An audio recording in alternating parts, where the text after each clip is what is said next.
Section 1.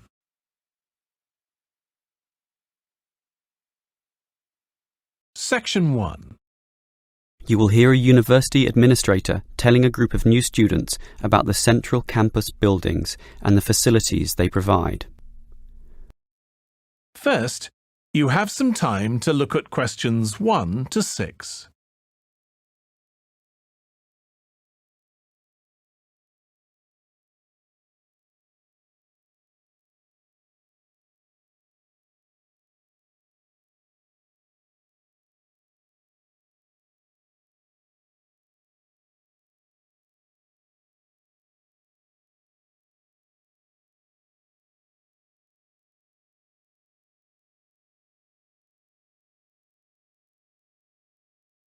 Listen carefully and answer questions 1 to 6. Welcome everyone to the Brandon Complex, the geographical and, we could say, spiritual heart of this university. This is basically where everyone eats too, as you can see by looking around.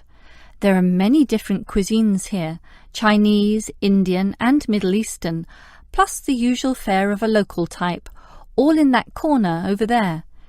We have many shops here too, but the biggest is Wilson's right there, providing clothing and hardware. That's next to all the restaurants.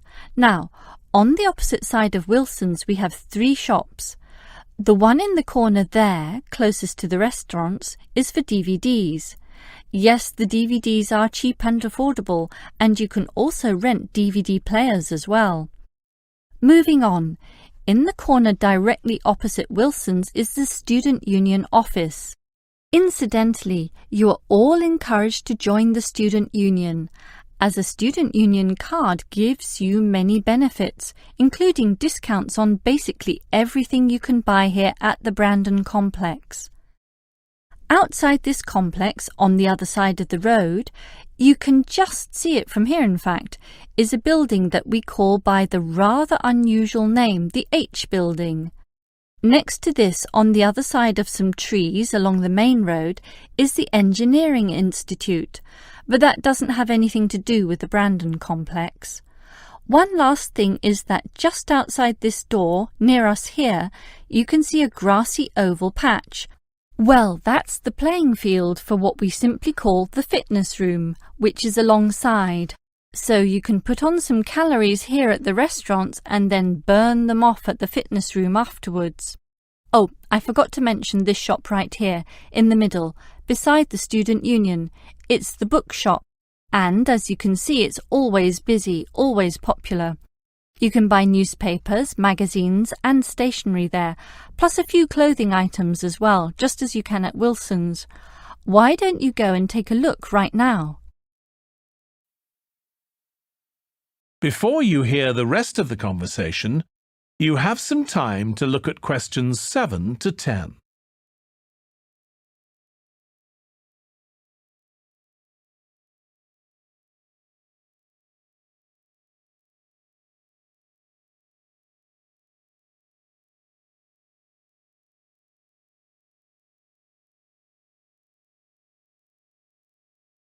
Now listen and answer questions 7 to 10.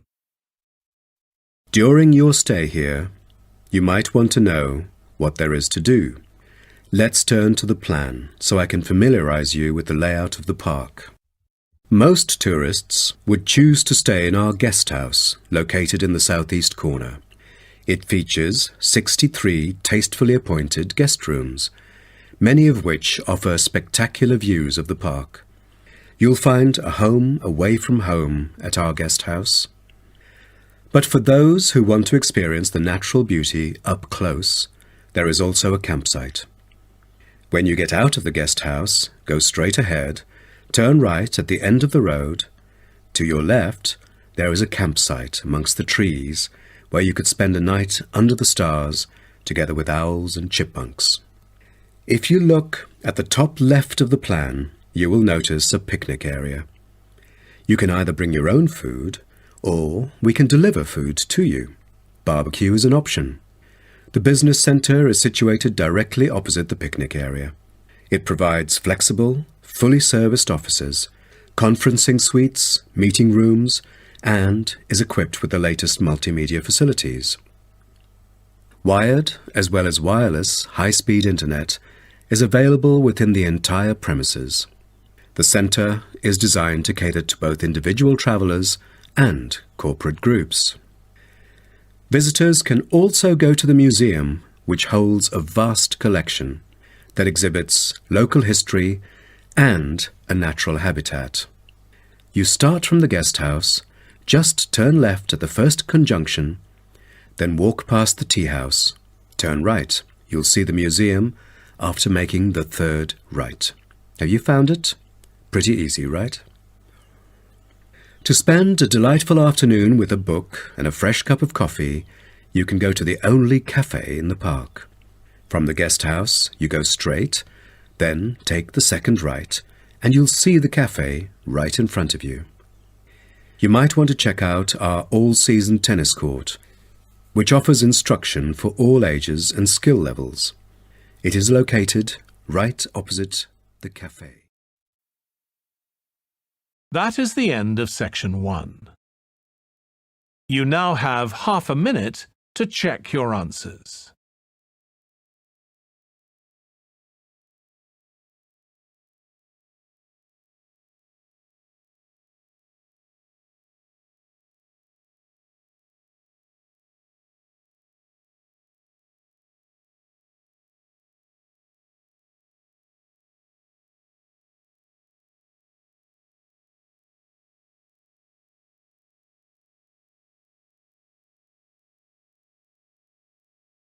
Now turn to section 2.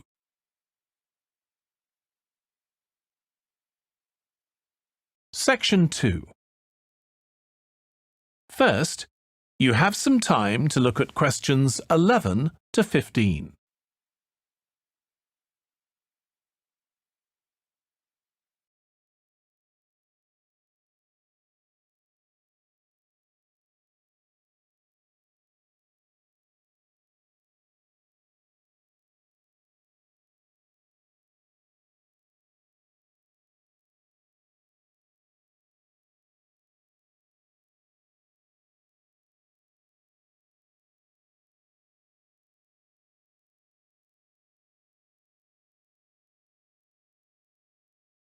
Now listen carefully and answer questions 11 to 15. Now, let's start by seeing where you can go. As you can see on our map in the brochure I've given you, we are here at the reception block. We have a famous mill which is used for making and processing materials such as steel and coal. To visit it, just go straight ahead, north along the path in front of you, and you'll find it at the end of the path. Now, towards the east, go along the path from our starting point. Turn left to the corner and then turn right. There is a car park at the east end of the lane. To the west, there is a museum. Past the shop, around the crossroads, and it is just located at the west end of the road. And by the way, the shop is specialized in selling a variety of ore-related souvenirs, including keyrings, postcards, tin-made Lewis chessmen, and even Roman soldiers which are made from beautiful pyrite. If you are interested in the laboratory where scientific experiments, analyses and research are carried out, it is situated at the southern part of the park, opposite the shop. I bet you'll be happy to hear that this laboratory is also used for gold and crystal refinement, so don't miss this one for the sake of it. I assume by this time you'll all need some rest and refreshment. So we have an excellent cafe which caters for delicious food and beverages at the other side of the road next to the shop. Of course, if you want to spend some time in the fresh air, we have a perfect picnic area which is just right and northeast of the reception block.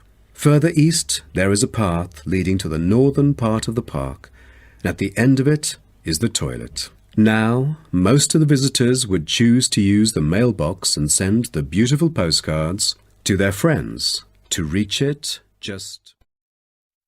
Before you hear the rest of the talk, you have some time to look at questions 16 to 20.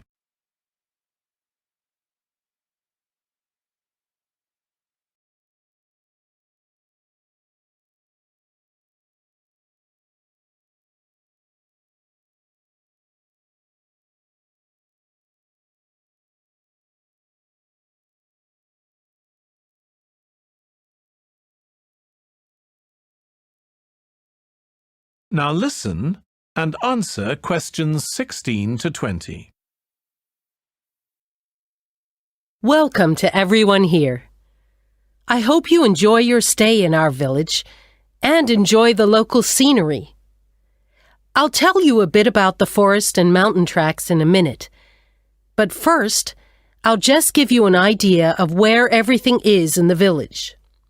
So, we're here in the Tourist Information Center, and when you come out of the center, you're on Willow Lane, just opposite the pond. If you want to get to the supermarket for your supplies of food and water, go right.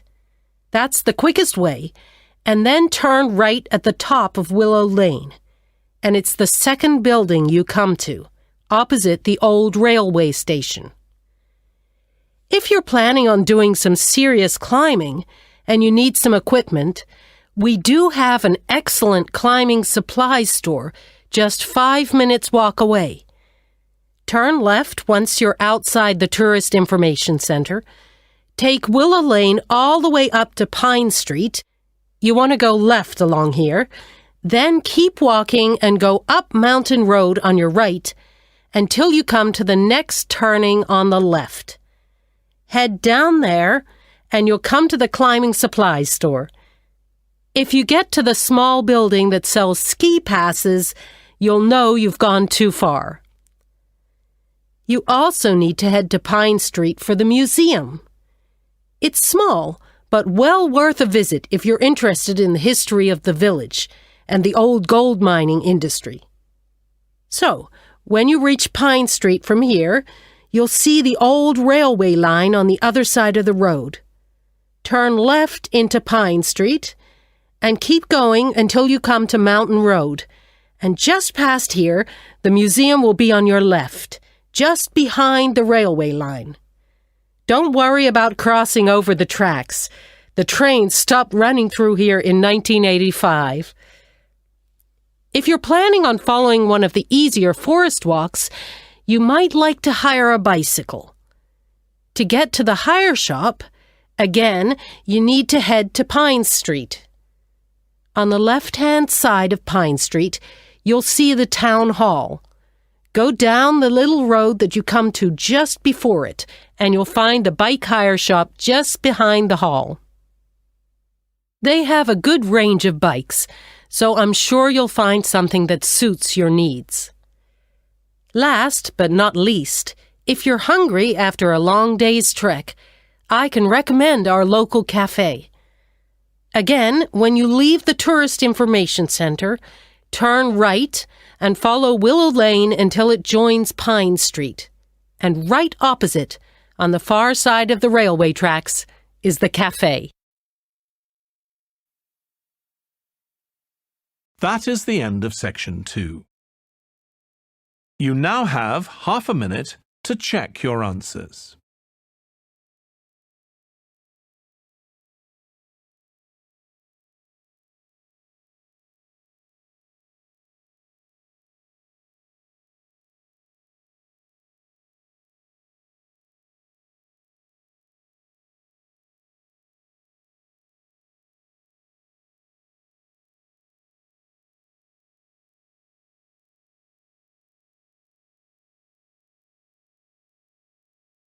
Now turn to section 3.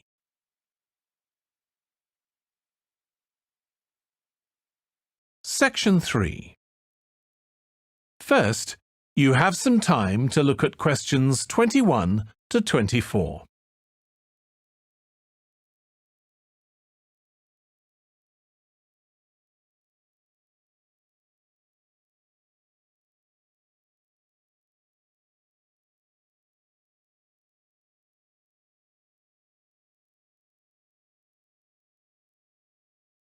Now listen carefully and answer questions 21 to 24. Now, let me just tell you a bit about what you can see in the sculpture park. If you look at your map, you'll see the visitor centre, where we are now, at the bottom, just by the entrance. Since we only have an hour, you might not be able to get right around the park, but you can choose to visit some of the highlights.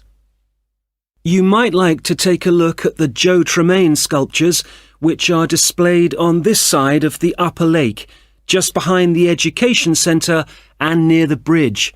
They're really impressive, but please remember not to let your children climb on them. One of our most popular exhibitions is the Giorgio Catalucci bird sculptures. They're just across the bridge on the north side of the lower lake. I love the way they're scattered around in the long grass beside the lake, looking as if they're just about to take to their wings. You could also go to the garden gallery. It's on this side of the upper lake. From the visitor centre, you go to the education centre, then keep on along the path and you'll see it on your right. There's an exhibition of animal carvings there which is well worth a look. We also have the Longhouse. That's quite a walk. From here, you go to the bridge and then turn left on the other side. Soon you'll see a winding pathway going up towards the northern boundary of the park. Go up there and you'll find it at the top. They have some abstract metal sculptures that are well worth seeing if you have time. OK, well, now, if you... Before you hear the rest of the discussion, you have some time to look at questions 25 to 30.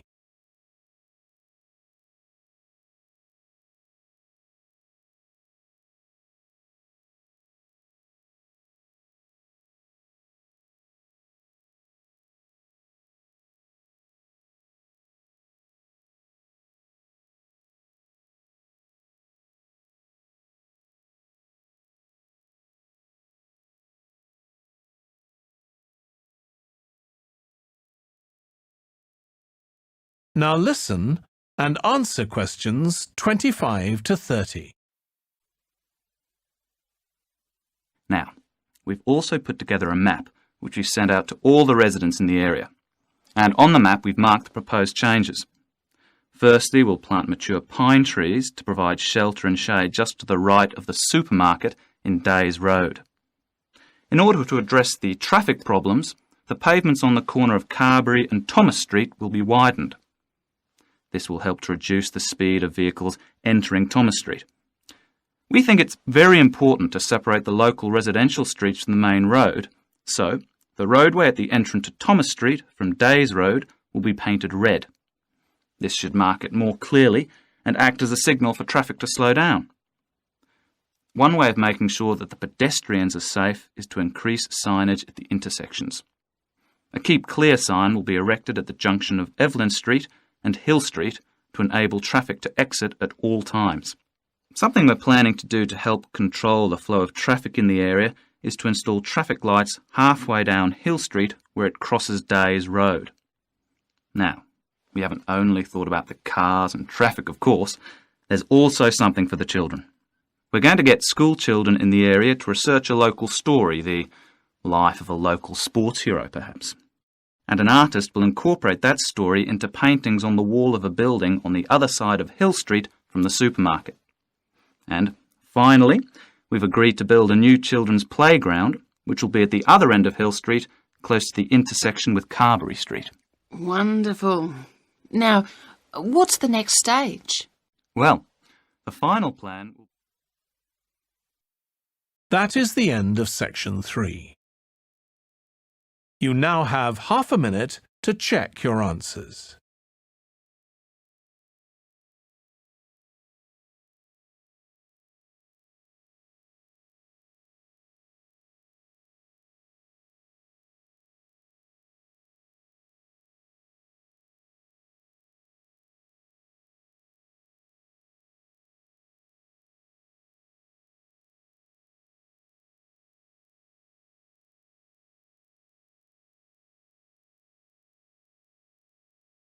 Now turn to section 4.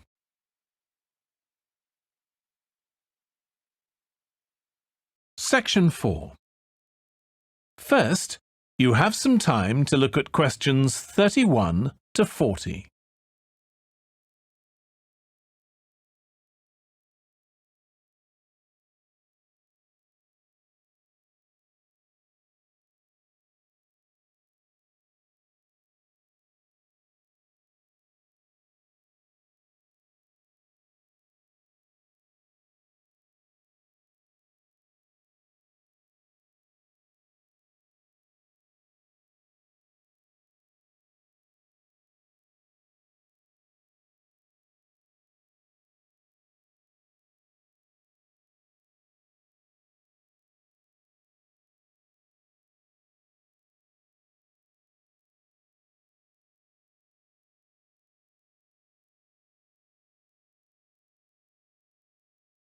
Now listen carefully and answer questions 31 to 40. Now, if I can just show on this wall map here where they all are, you might like to go and have a look round. If you come into the main university entrance, at the first junction, you'll find that Brown Hall is on the corner opposite the theatre. So you're nice and near the station here, though I think it can get a bit noisy with traffic. The same applies to Blake Residence, which is directly facing the junction to the university entrance. These halls are often used by medical students and such like, as they're out all day, so don't notice the noise. Anyway, if you then walk along Campus Road towards the main circle, you'll see the library on the corner, and Queen's Building is just past that as you head north. You will find that it is quieter here, and you may get fewer visitors. By the way, the circle is quite a feature of the campus, as it's set into the hills and has a brand new sports center in the middle. It's worth going to look around it. Now, the Parkway Flats are on the opposite corner to the library, facing the circle, as you head towards the main buildings. The main buildings are only about a 5-minute walk from here, and places in these halls go quickly, so my advice is to reserve your place as soon as possible. Then Temple Rise is inside the circle, next to the sports center, but further from the main university buildings. Now, if you'd like to go off and physically look...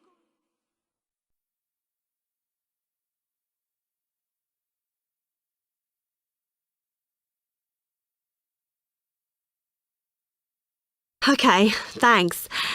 How can I get from here to Hackney then? Right, well, you can choose. We're here at the information office, OK? Now, next to us, on the corner of the High Street and Sweet Street, is the bus stop, opposite the bank. Uh-huh.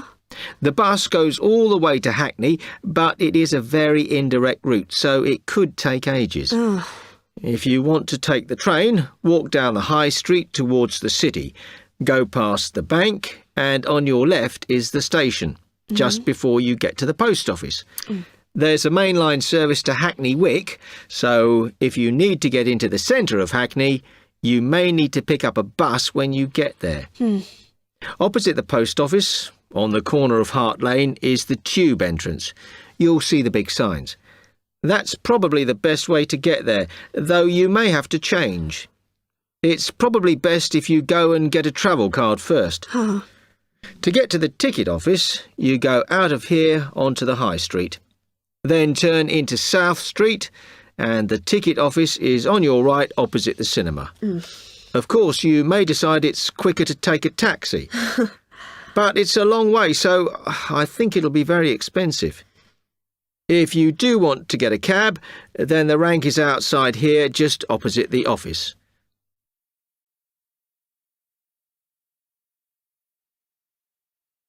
That is the end of section 4. You now have half a minute to check your answers.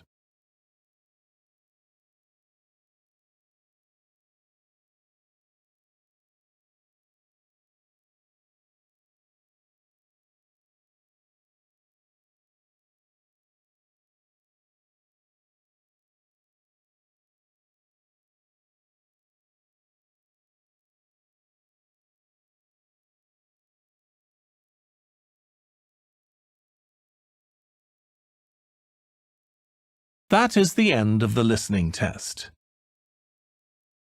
In the IELTS test, you would now have 10 minutes to transfer your answers to the answer sheet.